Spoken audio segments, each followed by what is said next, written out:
Sir Arthur Conan Doyle's The Hound of the Baskervilles is, well, it's a classic thriller, right? Absolutely, a fantastic read. But what if I told you it also holds kind of a secret blueprint for modern corporate compliance?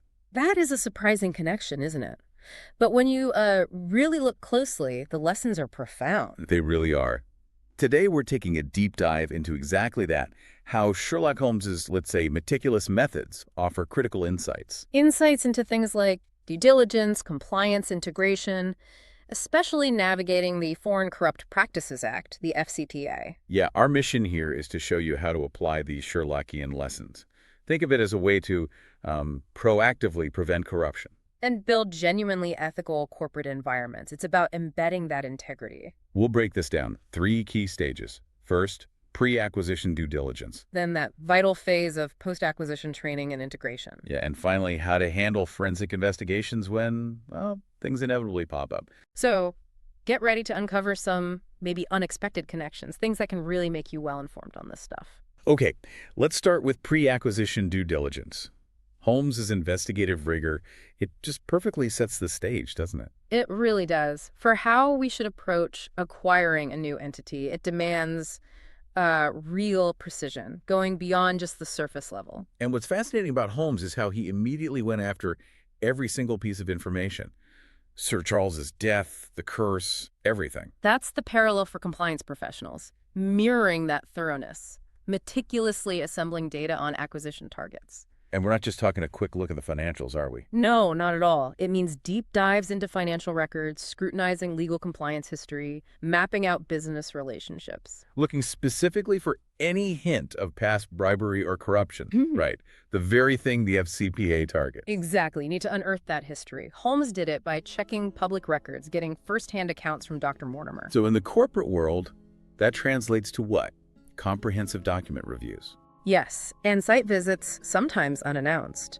Rigorous interviews with key people, maybe bringing in external consultants for an objective eye. You're basically hunting for those hidden risks, the ones that aren't obvious. Precisely. Which brings us to identifying red flags. Ah, yes, like the giant hound footprints in the story. That was Holmes's first major warning sign. It immediately told him something deeper was going on. And noticing Sir Charles standing at the gate for too long, another anomaly. So for compliance pros in M&A, it's about developing that sensitivity. Absolutely. Sensitivity to things like unusual payments, contracts that are suspiciously vague. Or maybe third-party intermediaries who don't seem to have a clear role.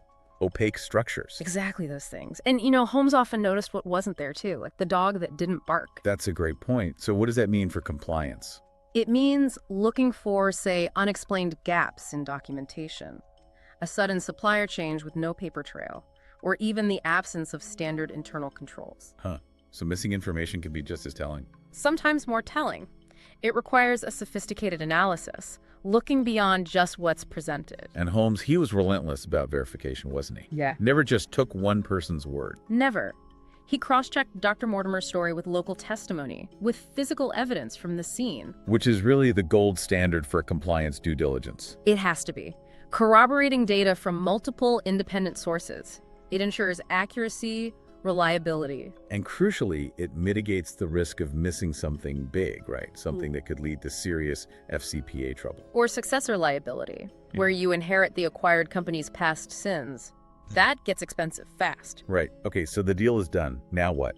How do Holmes's methods guide us in, let's say, building out that ethical foundation post-acquisition?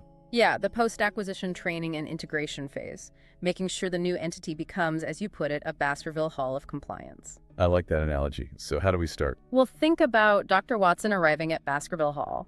He didn't just walk in cold. No, he methodically familiarized himself with the place, the people, the staff, figuring out who to trust. Exactly. That's the model for tailored training programs post-acquisition. So it's about designing training that addresses the specific risks and maybe cultural nuances you found during due diligence. Precisely. It can't be generic. It needs customization by role, responsibility, even geography. To make sure everyone really gets their obligations. Uh-huh. And fill any knowledge gaps. Yes. Just like Watson had to understand the local dynamics, compliance officers need to assess knowledge, assess behaviors, and then adapt the training. Which seems to tie directly into communication. Absolutely. Clear and consistent communication is vital. Holmes and Watson's communication, their back and forth, was pretty remarkable. Watson's reports enabled real-time feedback from Holmes. That's the model for integration. The compliance department needs constant, clear communication with everyone, employees, stakeholders. Regular updates, transparent talks about expectations, guidelines that are easy to follow. It's all part of reinforcing that anti-corruption culture, preventing misunderstandings, especially when you're merging different teams or, ways of working. Building that unified communication network, essentially. You got it. And then there's the tricky part. Integrating the cultures. Right. The novel really highlights the complex social stuff at Baskerville Hall, the local superstitions Watson had to navigate. That's a huge challenge in mergers. It really is. It brings up the whole issue of integrating compliance cultures. This isn't just about new rules. It's about merging values, aligning ethical standards. Yes, and actively fostering a unified culture, one built on transparency, integrity, mutual respect. While also acknowledging differences. You have to recognize and respect where people are coming from while steadily reinforcing the new compliance standards. It's a delicate balance, like Watson dealing with the more folklore. Okay, but even with perfect planning, perfect integration, things can still go wrong. Unfortunately, yes. Issues can still surface post-acquisition. Which brings us to our final area, forensic investigations. Applying those Holmesian methods when the unexpected happens. Think about Watson discovering Barrymore signaling on the moors. What did he do? He didn't wait. He acted immediately, contacted Holmes. Exactly. That's the critical lesson for compliance. Swift response to anomalies or suspicions is, non-negotiable. You have to have clear protocols ready to go to address allegations promptly. Every second counts in limiting exposure, limiting damage. Activate protocols, preserve evidence, act decisively. Delay is not an option. And the investigation itself. Holmes relied on evidence, right? Not guesswork. Always. Evidence-based conclusions, no assumptions, no hearsay. Follow the facts wherever they lead. That has to be the cornerstone for compliance investigations, too. Absolutely. Rigorous evidence-based approach, thorough forensic audits, meticulous document reviews, comprehensive witness interviews. Building the case piece by piece, ensuring findings are solid, credible, actionable. And protecting against wrongful accusations in the process. It's about objective truth-finding. Which leads to independence. Holmes's objectivity, his freedom from personal bias, was fundamental. He wasn't swayed by emotion or pressure. And that's non-negotiable for compliance investigators too, isn't it? Completely. Maintaining independence and impartiality is paramount. Often this means using external experts. Or internal audit teams, separate from operations? Exactly.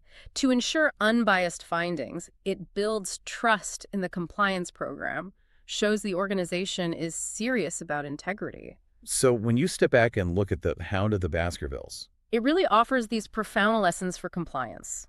Rigorous due diligence, effective integration, objective investigations. Sherlock Holmes himself, his dedication to facts, his method, his strategic information management, it's a powerful model, almost timeless. It really is. By adopting that kind of precision and thoroughness, you can navigate FCPA complexities much better. Prevent corrupt practices more effectively. Yeah. Foster those genuinely ethical environments. It's about being proactive, fundamentally, not just reacting when things go wrong. So ultimately, vigilance, proactive management, solid training, and integration.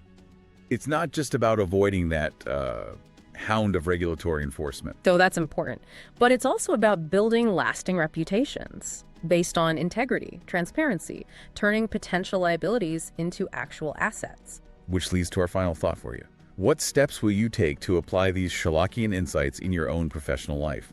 How will you find your own equivalent of that missing boot, that clue that cracks the case?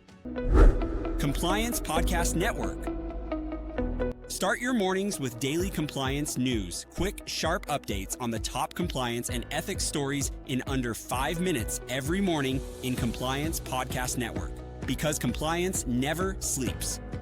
Need practical advice fast? Check out Compliance Tip of the Day. One actionable idea to level up your program. Short and sweet, every day on Compliance Podcast Network.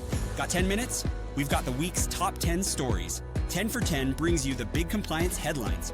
Fast, fun, and focused. Every Saturday on Compliance Podcast Network. And don't miss the Sunday Book Review. where compliance meets culture through must-read books and big ideas every Sunday in Compliance Podcast Network. Whether you're in the office, on a walk, or commuting, stay smart, stay ethical, stay tuned. Only on the Compliance Podcast Network, available wherever you listen to podcasts.